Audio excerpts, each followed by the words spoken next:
Receipts from the Past presents Philip Reid, the man who built freedom. Look up. If you've ever seen the dome of the United States Capitol, you've seen her. A bronze woman standing tall, helmeted, armed, watching over the nation. She is called freedom. But here's the part they don't teach. The man who made her possible was enslaved. His name was Philip Reid, and this is America's hidden history. In the 1850s, as the country tore itself apart over slavery, construction was underway on the Capitol Dome in Washington, D.C. At the very top, they planned to place a statue, a symbol, strength, liberty, sovereignty. The statue was designed by sculptor Thomas Crawford and shipped from Italy in plaster sections. But when it arrived in America, there was a problem.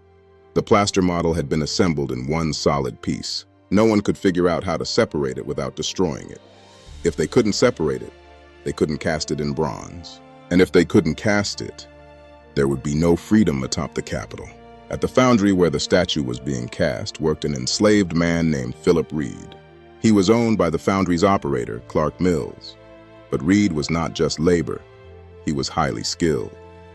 A craftsman, a technician, an expert in casting and metalwork. When the other workers failed, Reid stepped in. He studied it. He understood how it had been assembled. And he figured out how to take it apart without destroying it. Without him, the statue would not have been completed. Let that sit. The symbol of American freedom depended on the skill of an enslaved man. April 16, 1862. While the Civil War raged, something historic happened in Washington, D.C. The District of Columbia Compensated Emancipation Act was passed.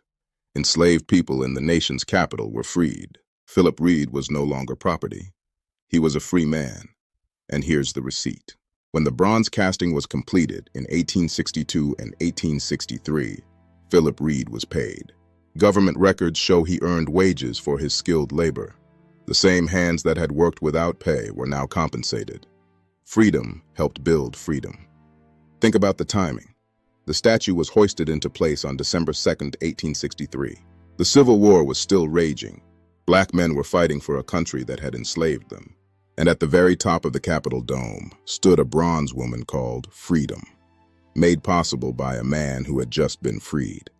There is something poetic about that, something layered, something deeply American. For decades, Philip Reid's name was barely mentioned. Tourists looked up. They admired the statue. They spoke about liberty, but they didn't know the man whose skill made it possible. Because history often remembers the designer, but forgets the hands. It remembers the symbol, but forgets the labor. It remembers the idea, but erases the people who built it. This isn't just a story about a statue.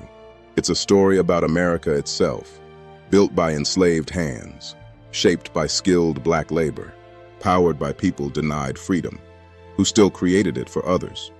Philip Reid represents something bigger, the brilliance that survived bondage, the expertise that thrived under oppression. The truth that black craftsmanship, intellect, and labor are woven into the literal architecture of the United States. You cannot tell America's story honestly without telling his. So the next time you see the Capitol Dome, look up, past the politics, past the speeches, past the noise. And remember, a man who was once enslaved helped raise the symbol of freedom above the nation. His name was Philip Reid, and this is America's hidden history. Uncovering the stories they didn't teach you. Make sure to subscribe, like, and comment. Our teacups are never empty.